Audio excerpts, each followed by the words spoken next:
जय राधा माधव कुंज बिहारी।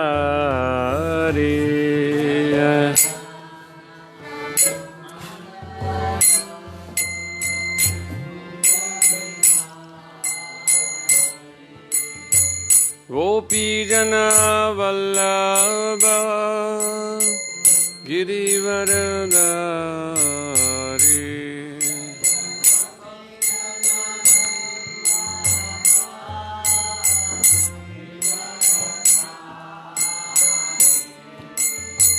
गोपी जन वल्लभ गिरिवरधारी।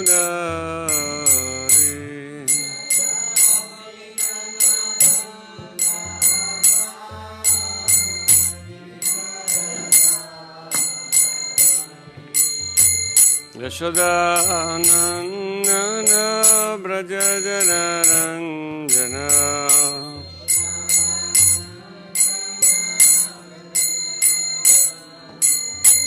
यशोदानंदन ब्रज जनरंजन।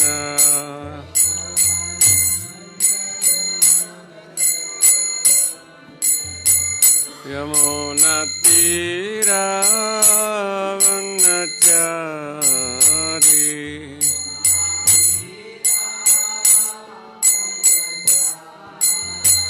यमुना तीरावनचारी।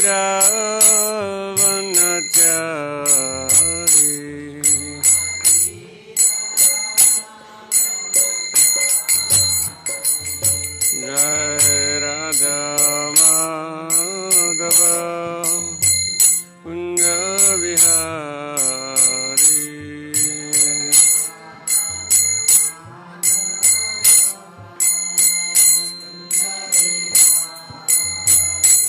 जय राधा माधव कुंज बिहारी।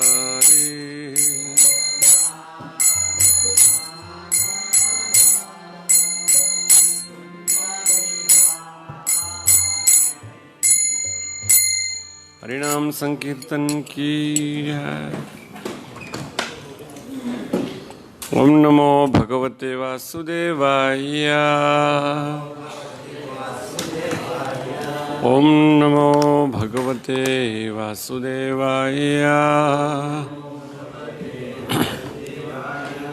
ओम नमो भगवते वासुदेवाय। नारायणं नमस्कृत्य नरं चैव नरोत्तमं देवीं सरस्वतीं व्यासं ततो जयमुदीरयेत्। नष्टप्रायेषु भद्रेषु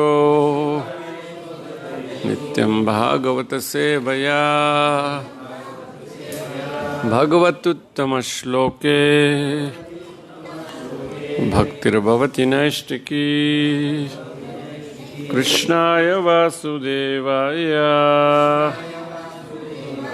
देवकीनन्दनाय च नन्दगोपकुमाराय गोविन्दाय नमो नमः। ग्रंथराज श्रीमद् भागवतम चतुर्थ स्कंद अध्याय क्रमांक 9 श्लोक क्रमांक 48 से लेकर 50। तो 2 श्लोकों को हम पाठ करेंगे, उसके बाद सब सामूहिक पाठ होगा 50वें श्लोक का। उत्तमश्च ध्रुवश्चोभौ अन्योन्यां प्रेम विहवलौ अंगसंगाद उत्पुलकाओ अश्रुगम मुहुर उहतहु।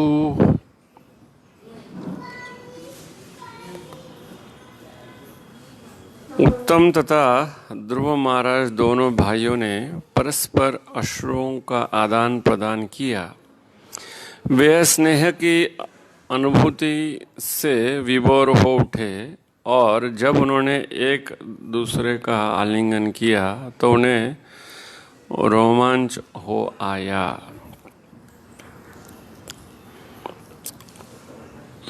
सुनीति अस्य जननी प्राणेभ्योऽपि प्रियं सुतम् उपगुह्य जहो आदिम तदंगस्पर्श निर्वृतः।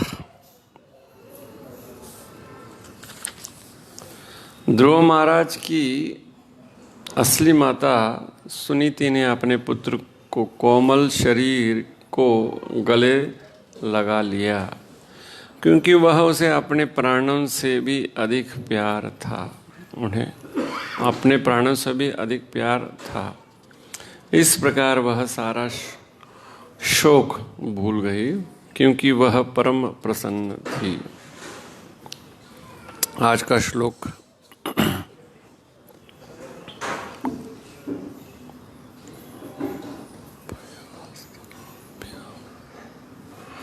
पयस्तनाभ्याम शुश्रवा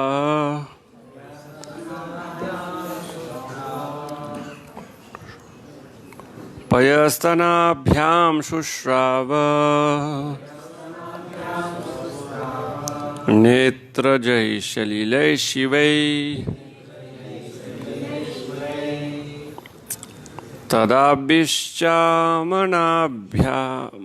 मानाभ्याम वीर वीर सुवो मुहु पयस्तनाभ्याम शुश्राव नेत्रजै सलिले शिवे तदाभिश्च मानाभ्याम वीर वीर सुवो मुहु पयस्तनाभ्याम शुश्राव नेत्रजै सलिले शिवे तदाभिश्च मानाभ्याम वीर वीर सुवो मुहु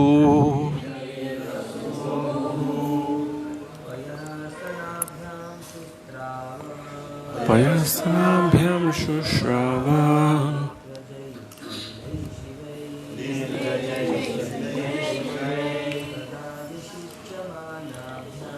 तदाभिश्च मानाभ्याम वीर सुवो मुहु। बोलिए। पयस्तनाभ्याम शुश्राव नेत्र जलिले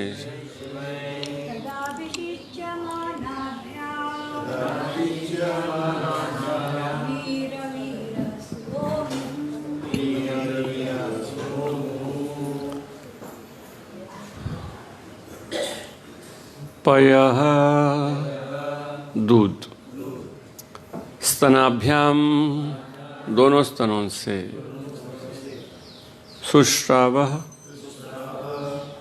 बहने लगा नेत्रजय नेत्रों से सलीले अश्रुओं के द्वारा शिवे शुभ तदा उस समय अभिश्च मन्याभ्याम भीग कर वीर हे विदुर वीर सुवह वीर को जन्म देने वाली माता का मुहु लगातार। अनुवाद तथा तात्पर्य श्रील प्रभुपाद द्वारा श्रील प्रभुपाद की जय। अनुवाद। हे विदुर, सुनीति ने एक वीर की माता थी। उसके अश्रुओं ने उसके स्तनों से बहने वाले दूध की धारा के साथ मिलकर ध्रुव महाराज के सारा शरीर को भिगो दिया। यह परम मांगलिक लक्षण था। तात्पर्य, जब देवों की स्थापना की जाती है तो उन्हें दूध, मट्ठा तथा जल से स्नान कराया जाता है और यह संस्कार अभिषेक उत्सव कहलाता है। इस श्लोक में यह विशेष उल्लेख है कि सुनीति ने नेत्रों से बहकर आने वाले अश्रु सर्वकल्याणकारी थे।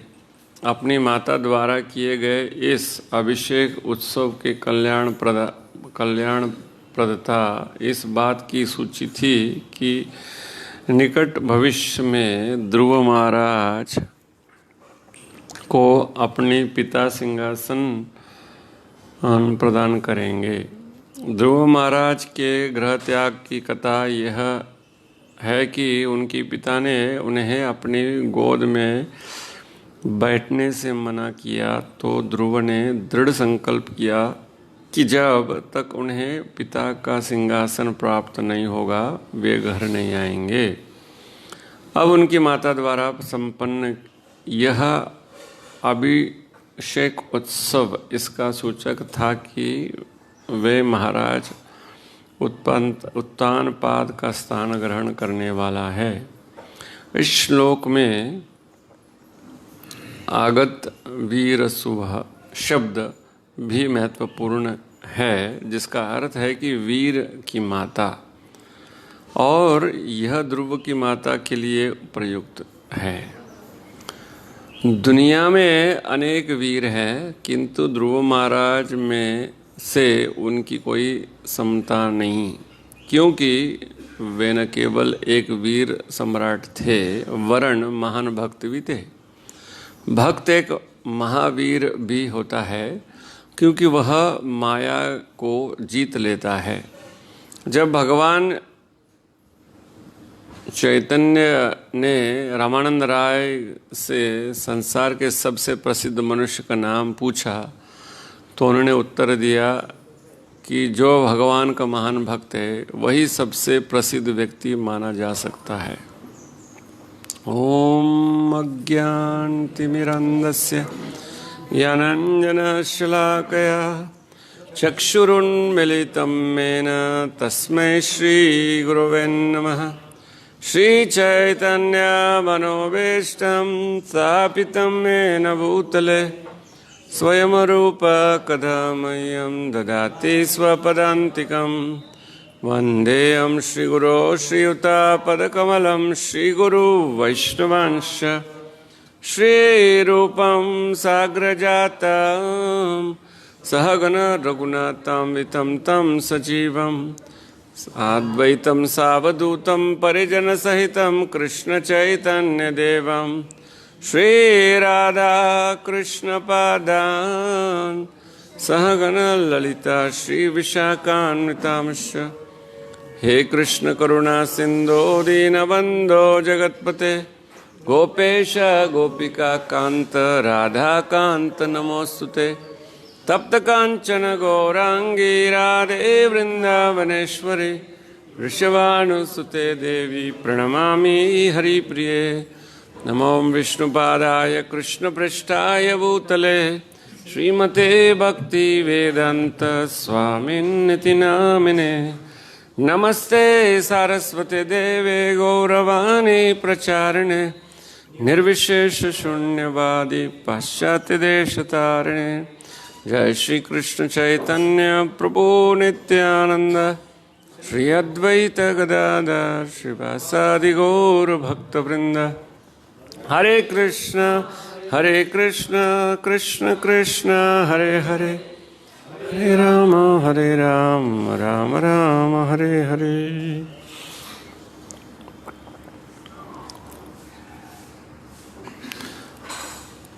तो ध्रुव महाराज का घर लौटना इस अध्याय का चर्चा यहाँ पर हो रहा है। तो प्रसंग यह चल रहा है कि अभी ध्रुव महाराज और उनका भाई, अब ध्रुव महाराज घर लौट चुके हैं और अब घर में सब हर्षित हैं ध्रुव के लौटने पर। उनकी माता बहुत आनंदित हुई है और केवल सुनीति नहीं, सुरुचि, उत्तानपाद महाराज और उनका भाई भी उत्तम, सब क्या है, आनंदित हैं। तो इस तरह से ध्रुव महाराज अपने संकल्प में यशस्वी होकर घर आए हैं। जो संकल्प लेकर वो गए थे, भगवान ने उनकी इच्छा को पूरा की। अब घर पर माता भी बड़े हर्ष उल्लास से अपने पुत्र को राजगद्दी को प्राप्त करते हुए देखकर वो भी बड़े आनंदित हुई है। तो आनंद का वर्णन इस श्लोक में व्यक्त हो रहा है। तो जब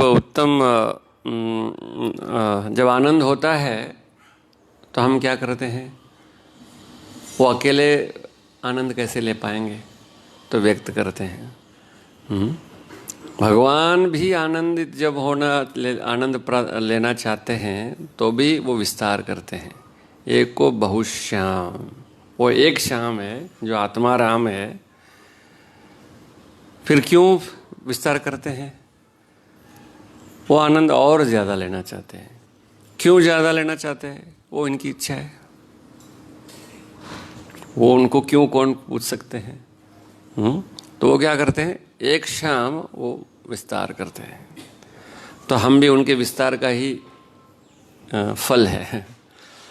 तो इसका मतलब क्या है कि उनको आनंद प्रदान करने के लिए भगवान ने हमें विस्तार किया। हमने अलग से आनंद लेने का प्रयास किया, उसका फल आज भोग रहे हैं। फिर जब हम उनके सेवा में लग जाएंगे फिर आनंदित हम भी हो जाएंगे, क्योंकि भगवान को आनंद, क्योंकि भगवान क्या है, वो रसराज है और निरंतर अलग अलग रस आस्वादन करने की निरंतर लगे रहते हैं। तो हम क्या करें, फिर उनको अलग रस करें, तो हम अलग अलग रसों को प्रदान करने में लगे रहते हैं। वो हमारा स्वभाव है और हम प्रदान करते करते हम आनंदित हो जाते हैं, वो रस को लेते लेते वो आनंदित हो जाते हैं। ऐसे उनका स्वभाव है।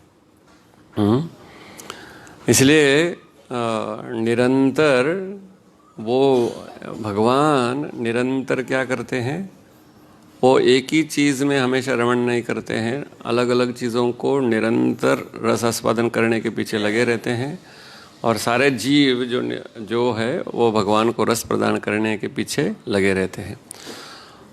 तो यहाँ जो आनंद इनको हुआ, हाँ, वो ध्रुव महाराज की, एक तो कि ध्रुव महाराज जिस तरीके से गए थे वन में वो गद्दी को प्राप्त करने के लिए, अब जो वापस आए हैं वो केवल उससे आनंदित नहीं है। वो आनंद क्यों हुआ उनको उससे ज़्यादा, क्योंकि वो अपने भक्ति में यशस्वी होकर आए। वैसे भी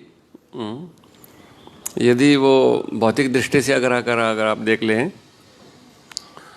तो कुछ बड़े होने पर कुशलता से योद्धा होकर वो राजगद्दी को हासिल कर सकते थे।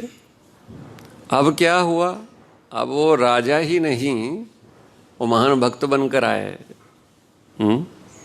इससे सबको आनंद, विशेष करके उनकी माता को बहुत आनंद हुआ कि उनका पुत्र महान भक्त है और वो उनकी जननी थी।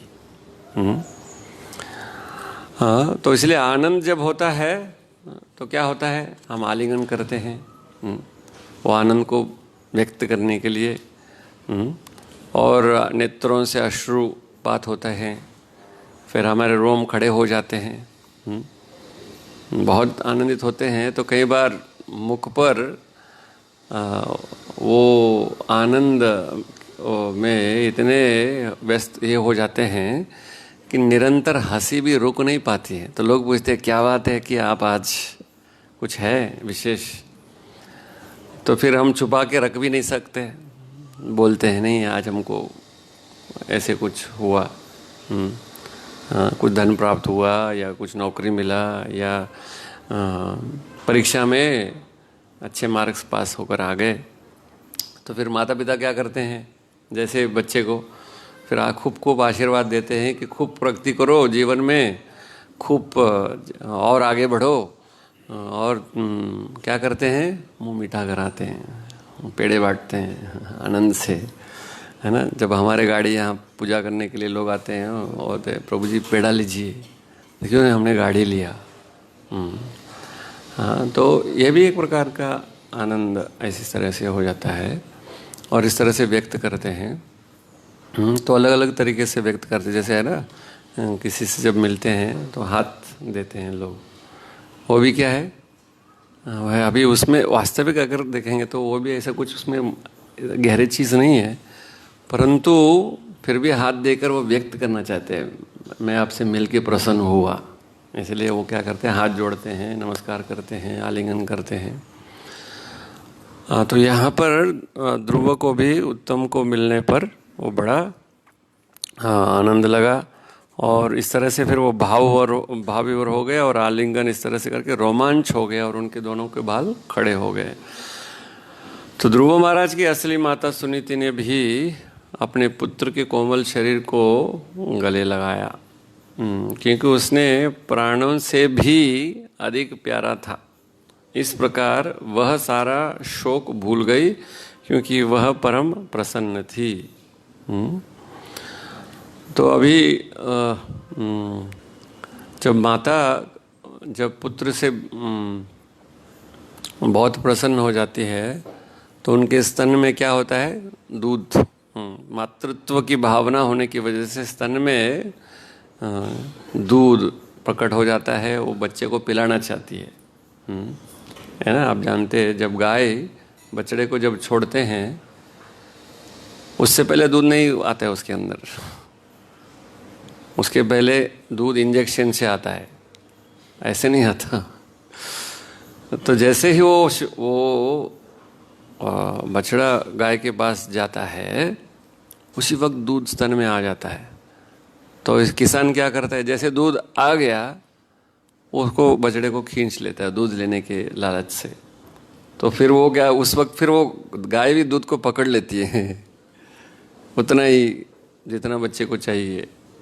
तो मातृत्व होने की वजह से वो प्रसन्नता से शरीर में क्या होता है, वो दूध उत्पन्न होता है। अब दूध क्या है, वो गाय के शरीर के सर्वोच्च अंग, मतलब सर्वोच्च चीज़ से बनता है, वो गाय के खून से बनता है वास्तविक दूध।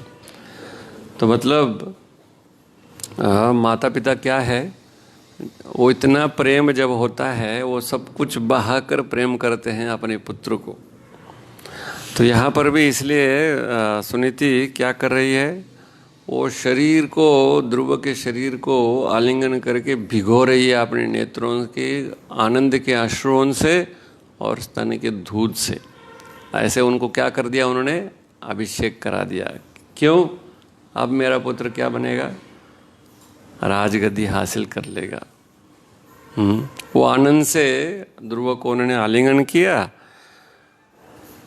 तो क्या विशेष था उस पुत्र के अंदर, वीर था उनका पुत्र। माता को कब आनंद होता है कि जब उनका पुत्र कोई वीरता के कार्य करें।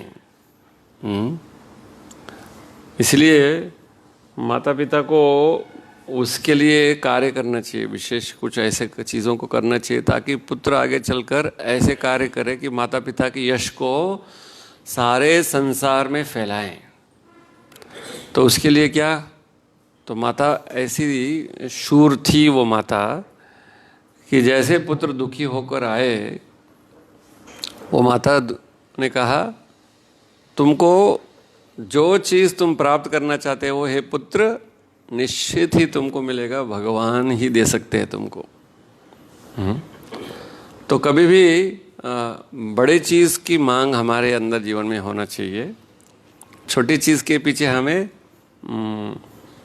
नहीं लगना चाहिए। तो बड़ा चीज़ है क्या, वो उसकी जानकारी होना आवश्यक है, तब उसके पीछे आप लग सकते हैं। संसार में लोगों की अलग अलग तरीके से किसी चीज़ को बड़ा या छोटा मानना है। किसी को बड़ा अफसर बन जाना, बहुत धन अर्जन करना,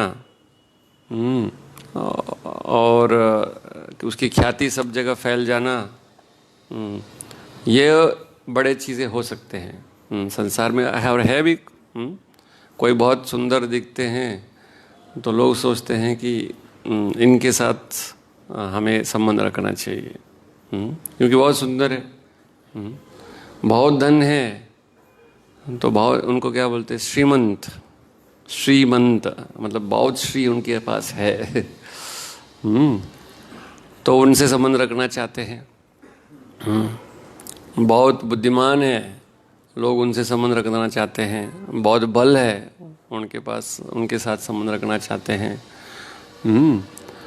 तो इस तरह से ये 6 ऐश्वर्य जो हैं, बहुत ज्ञान, वैराग्य, ये सब चीज़ें आकर्षित करते हैं लोगों को। अभी वैराग्य के पास क्या है? कुछ भी नहीं है, फिर भी आकर्षित हो जाते हैं लोग। क्यों? क्योंकि इन्होंने संसार में सारे भोग को त्याग कर फिर भी संसार में क्या कर रहे हैं, रह रहे हैं, उससे आकर्षित हो जाते हैं लोग। भोग से कोई आकर्षित नहीं होता। भोग से कौन आकर्षित होते हैं? जिन्होंने जीवन में क्या है, इंद्रिय निग्रह नहीं किया, वही आकर्षित हो जाते हैं भोग से। तो इसलिए यहाँ प्रभुपाद जी तात्पर्य में लिख रहे हैं कि व्यक्ति को बड़ा कौन मानना चाहिए, कौन है वास्तविक जो बड़ा है इस संसार में, कितना बड़ा होगा तो उसको बड़ा माना जाएगा, उसका मापदंड क्या है। कोई कहेंगे कि जैसे हम आपसे प्रश्न पूछेंगे कि धनी कितना बड़ा व्यक्ति को माना जाएगा, कितने करोड़ पैसे होने से उनको धनी कहा जाएगा, कलवार प्रभु? हाँ, कितना धन होने से उनको बड़ा माना जाएगा? कोई सीमा है उसका? आकाश ही उसका सीमा है। कितना है उसका सीमा? आकाश तक जितना जाएगा और ज़्यादा। जैसे पक्षी कितना उड़ सकता है, जितना ज़्यादा उड़े उसको माना जाएगा, है ना। भक्ति कितना कर लेने से शुद्ध भक्त कहा जाएगा, कितनी ज़्यादा, आकाश ही उसकी है, आकाश से भी बढ़कर है। कितनी ज़्यादा भक्ति कर ले कि उसको भक्त माना जाएगा। तो ऐसे श्री चैतन्य महाप्रभु ने रामानंद राय से कुछ प्रश्नों को पूछा। अभी जिनको समाज में कुछ बड़ा बनना है तो ये प्रश्नों को उनको पाठ कर लेना चाहिए। यदि व्यक्ति को बड़ा डॉक्टर बनना है, बड़े इंजीनियर बनना है, छोटी छोटी क्या होते हैं वो, ये होते हैं जीवन के लक्ष्य। हाँ, और उसका गुरु किल्ली क्या बोलते हैं मराठी में, वो इधर है। मतलब कोई ताले का जो ये होता है ना, चाबी, हाँ, वो इधर है। क्यों? क्योंकि वो चाबी जो उन्होंने बनाया, उन्होंने ये प्रश्न को पूछा। तो वो चाबी हम ले लेंगे तो हम उसको प्राप्त कर सकते हैं। तो श्री चैतन्य महाप्रभु जब रामानंद राय को चैतन्य चरितामृत की मध्य लीला के 8वें अध्याय में कुछ प्रश्नों से पूछा, तो उन्होंने पूछा, संपत्तिर मध्य जीवेर कौन संपत्ति गणी? संपत्ति में से जो संपत्ति नहीं, इससे पहले भी उन्होंने पूछा कि प्रभु कहे कौन विद्या, विद्या मध्य सार? विद्या में से, जो विद्याओं में से सर्वश्रेष्ठ और विद्या, और कौन सा है? MBA की, इंजीनियरिंग की, और क्या क्या।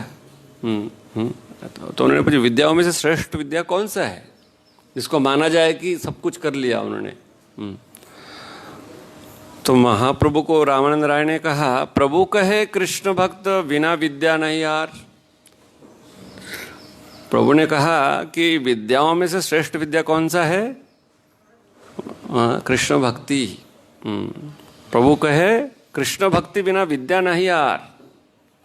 ओके, कृष्ण भक्ति के अलावा और कौन सा बड़ा विद्या हो सकता है? इसलिए चैतन्य चरितामृत, चैतन्य भागवत में श्री चैतन्य महाप्रभु जब निमाई पाठशाला चलाते थे, तो जो बच्चे थे वो महाप्रभु से सुनते थे पाठशाला में। पाठशाला सुनने के बाद महाप्रभु को क्या हुआ, बहुत भाव विभोर होने जब लगे तो महाप्रभु ने कहा इसके आगे तुम लोग क्या करो, दूसरे पाठशाला में चलो हम नहीं पाठ कराएंगे आपसे, हो नहीं पाएगा मेरे से। तो उन्होंने कहा कि आप नहीं पाठ कराएंगे तो हमें किसी से और से सुनना ही नहीं है, और जितना आपने पढ़ा है वही बस हम आपसे ही सुनेंगे, इससे अलावा और दूसरा कोई टीचर की ज़रूरत नहीं।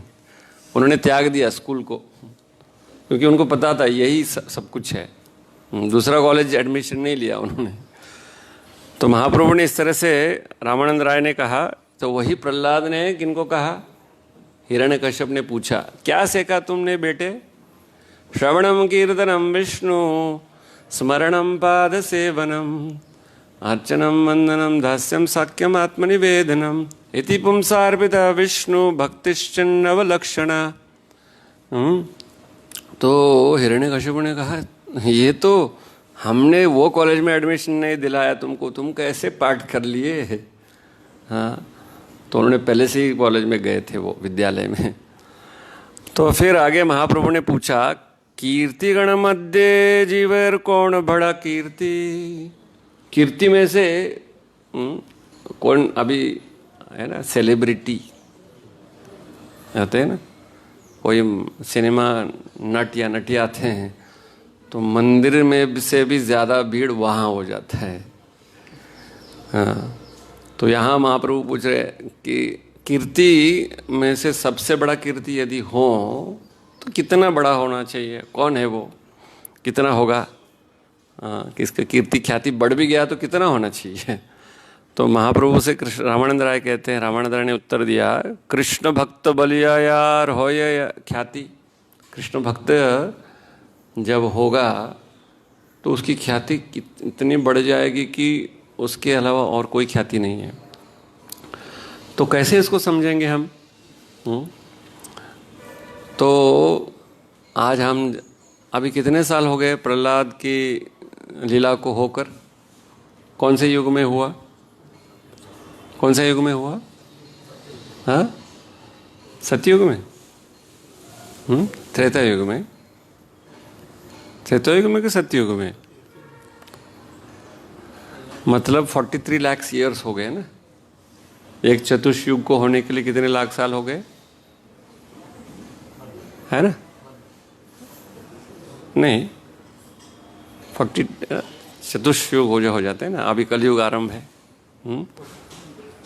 तो इस तरह से इतने लाख साल बाद भी उनका नाम अभी भी स्मरण करते हैं लोग।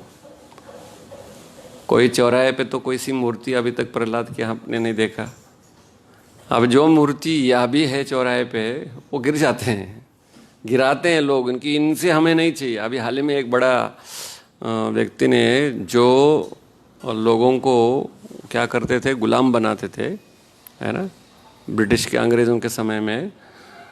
तो एक गांव में किसी एक काले व्यक्ति को मारा गया।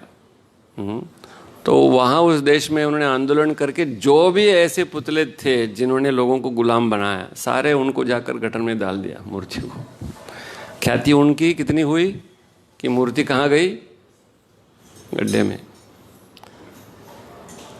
हाँ, तो एक जगह पे एक बड़ा मूर्ति के वर्णन करते हैं। लोग ख्याति चाहते हैं और उनके चौराहे पे बड़ा मूर्ति बिठाना चाहते हैं, ख्याति, ताकि जन्म जन्मांतर लोग हमारे स्मरण करते रहें। तो एक महाराज बोल रहे थे कि एक बड़े शहर में एक व्यक्ति का एक बड़ा पुतला है और साल भर में उसको कोई देखता नहीं है। और एक दिन उनका जयंती के दिन लोग आते हैं, म्यूनसिपाल्टी के लोग, और ब्रश और पानी बाल्टी लेकर पूरा उसके सर को घीसते हैं। क्यों घीसते हैं? क्योंकि साल भर कई सारे पक्षियों ने उसके ऊपर क्या किया है, गंदगी डाला है। और उसके बाद फिर उस शहर का कोई बड़ा व्यक्ति आकर सीढ़ी पे चढ़ के एक दिन हार डालते हैं और चले जाते हैं, और ख्याति उसका साल भर का ख्याति उसको मिलते रहता है। ऐसी ख्याति की वर्णन नहीं कर रहे यहाँ पर, वो वर्णन क्या कर रहे हैं? प्रहलाद, ध्रुव जैसे वो ऐसे कार्य किया कि आज तक लोग स्मरण करते हैं, ऐसे पुत्र की माता थी सुनीति। इसलिए उनको बहुत आनंद हुआ कि मैं ऐसे बेटे को हमने जन्म दिया। तो जन्म देने के लिए, ऐसे बेटे को यदि जन्म देना है तो बहुत कुछ करना होता है उसके पीछे, केवल जन्म देने से नहीं होता है। पुत्र और मूत्र एक ही जगह से आते हैं। तो ऐसे मूत्र जैसे पुत्र को प्राप्त करके क्या होगा, अपयश होगा। इसलिए उसे क्या करना चाहिए, माता को ऐसे वीर माता जैसे, सुनीति जैसे होना चाहिए। इसलिए उनको बहुत हर्ष हुआ, ऐसे पुत्र जो मैंने जन्म दिया, जो दुखी था वो आज क्या हुआ, यशस्वी होकर आया है। इसलिए बहुत हर्ष उल्लास से वो आलिंगन की। तो यहाँ प्रभुपाद जी कई सारे श्लोकों को वर्णन करते हैं अलग अलग शास्त्रों से कि व्यक्ति यदि बड़ा हो तो उसको बड़ा मानने के लिए शास्त्रों को प्रमाण देते हैं कई सारे जगहों से। तो कहते, तो यदि गरुड़ पुराण से वो कहते हैं कि कलो भगवन भागवतम नाम दुर्लभम नैव बलभ्यते ब्रह्म रुद्र पटुकृष्टम गुरुणा कथितम मम।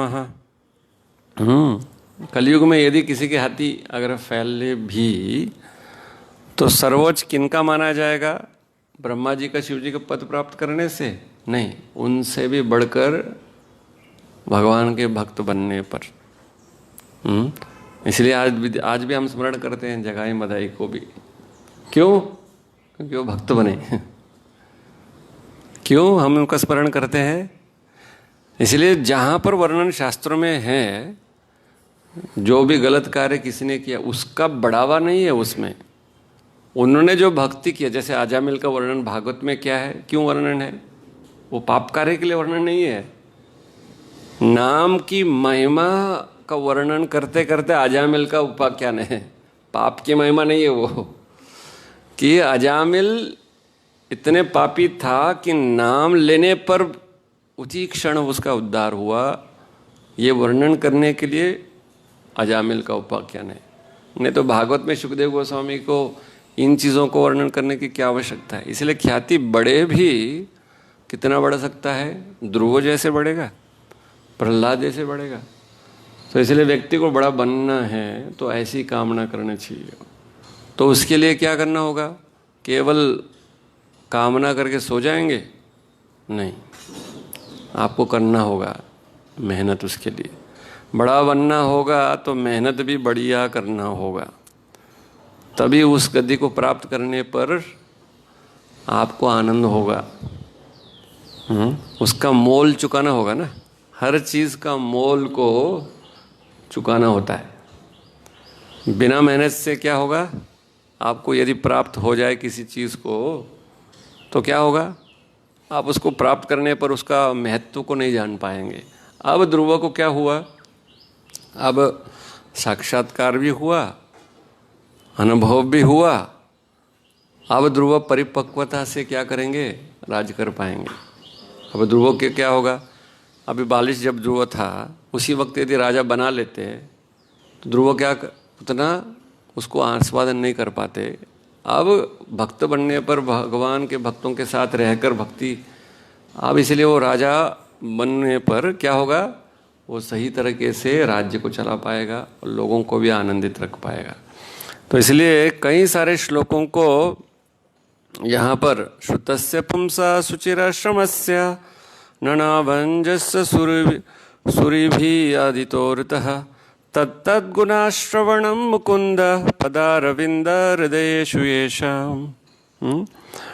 तो यहाँ ये तीसरे स्कंद के 13वें अध्याय में ही वर्णन करते हैं। 14वें श्लोक में वो कहते हैं कि एक व्यक्ति बहुत यदि परिश्रम कर ले, बहुत विद्या भी पढ़ लें, बहुत प्रसिद्ध हो जाए, फिर भी जब तक जैसे अभी बहुत धनी है तो लोग बहुत धनी है, बहुत पढ़ा है अनेक जन्मों तक, तो यहाँ क्या कर रहे, बहुत धनी, बहुत विद्या प्राप्त कर लिया, बहुत प्रसिद्ध हो गया, फिर भी जब तक उन्होंने तत्तद गुणा श्रवणम मुकुंदा, जब तक उन्होंने भगवान के गुणानुकथन में लगा नहीं है, वो इतना प्रसिद्ध नहीं हो पाएगा, उसका फिर ख्याति उतना नहीं है, उसको माना नहीं जाएगा बड़ा श्रेष्ठ। ऐसे कपिल देव कह रहे हैं देवहूति को। इस तरह से कई सारे श्लोक प्रभुपाद जी इस श्लोक के तात्पर्य में कम से कम प्रभुपाद जी एक 10 श्लोक को उद्धृत करते हैं कि ख्याति यदि हो तो ऐसी होनी चाहिए व्यक्ति को, तो कई सारे शास्त्रों से प्रमाण देकर। तो आगे श्री चैतन्य महाप्रभु ने उनसे पूछा, संपत्तिर मध्य जीवेर कौन संपत्ति गणी। संपत्ति में सबसे ज्यादा यदि जैसे धनवान है तो हमने पूछा कितना उसको होना चाहिए, 1000 करोड़ 2000 करोड़ से उसको माना जाएगा, कितना माना जाएगा वो, इतना। तो उधर महाप्रभु पूछ रहे हैं, संपत्ति मध्य जीवर कौन संपत्ति गणी, कौन है ऐसे जीव को जिनको बहुत माना जाएगा। तो राधा कृष्ण प्रेम यार सही बड़ा धनी। क्या है? राधा कृष्ण प्रेम यार से ही बड़ा धनी। जिनके पास राधा कृष्ण का प्रेम है वही सबसे बड़ा धनी है, करोड़ों का नहीं हिसाब बोला। तो इसीलिए क्या करती है लक्ष्मी देवी भी, वो भगवान की चरणों को प्राप्त करने के लिए कर रही है तपस्या अभी भी ब्रज में। किम अलाभ्यम भगवती प्रसन्ने श्रीनिकेतन तथापि तत्पर रजन नहीं वांछन्ति किंचन। दशम स्कंद में कि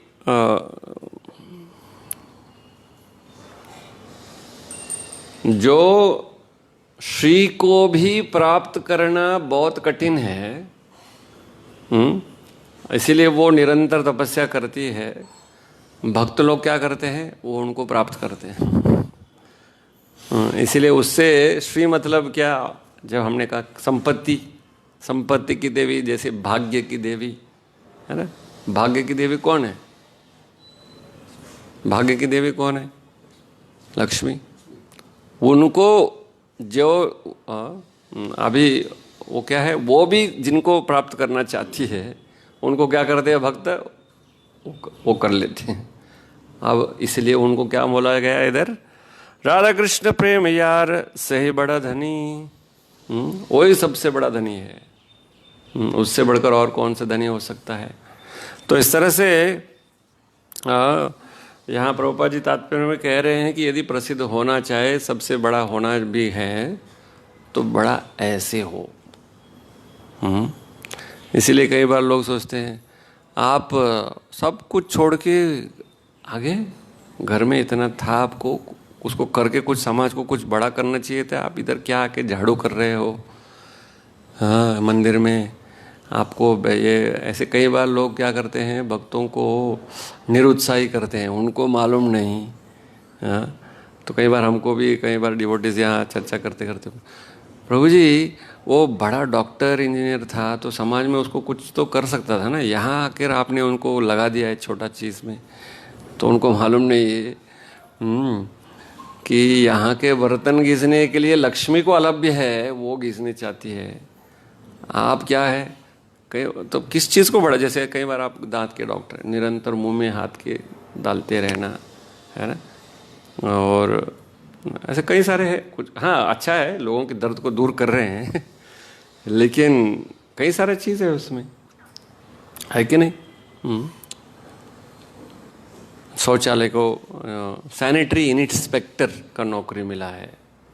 क्या है वो? Sanitary inspector. क्या उसका अर्थ क्या है? शौचालय को निरीक्षण करने वाला।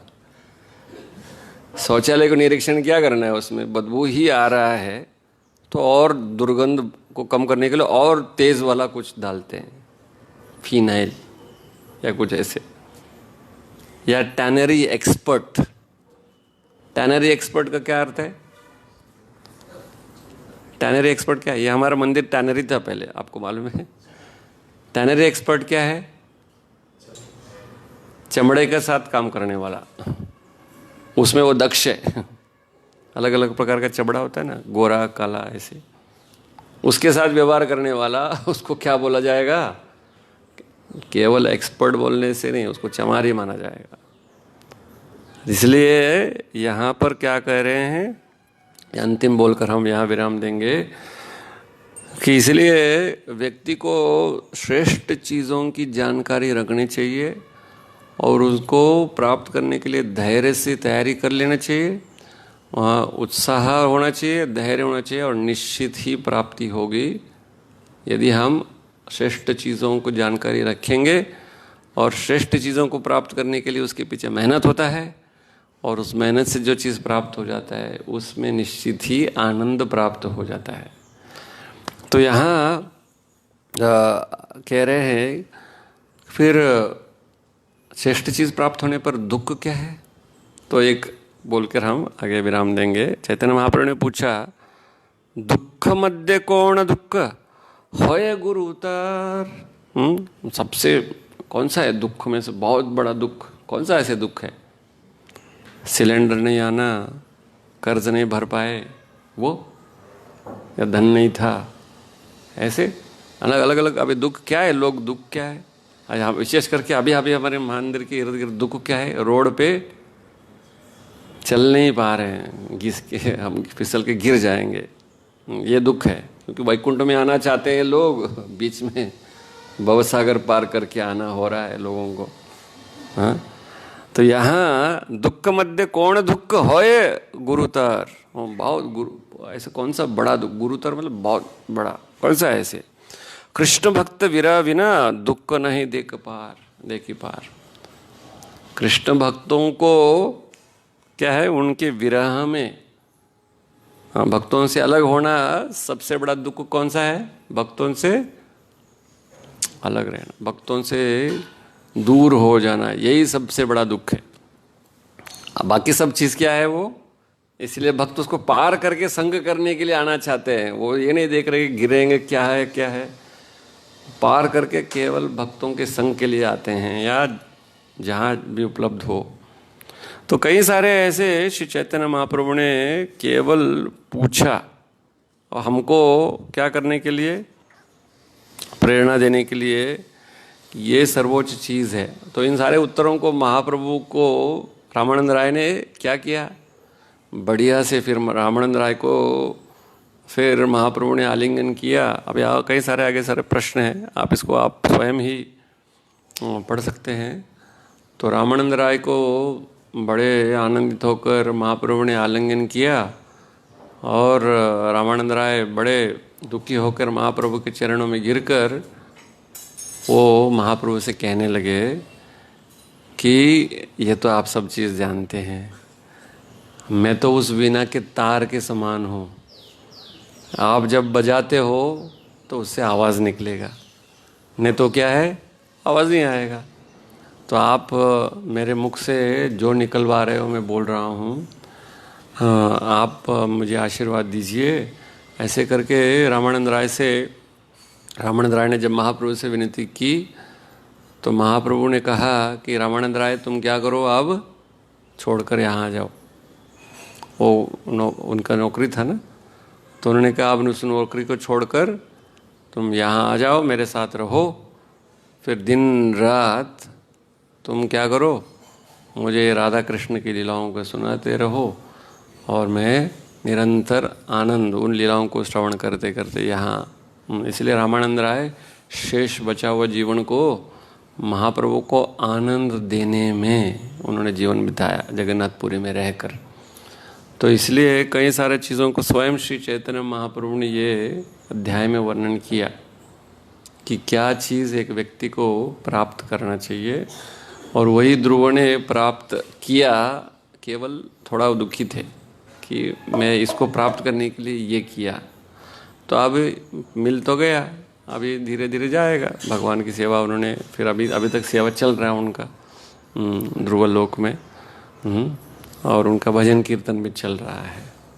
तो ऐसे यहाँ श्रील प्रभुपाद जी तात्पर्य में कह रहे हैं कि व्यक्ति को यदि प्रसिद्ध होना भी हो तो ऐसे ध्रुव प्रहलाद जैसे होना चाहिए, और छोटी चीज़ों में व्यक्ति को क्या करना चाहिए?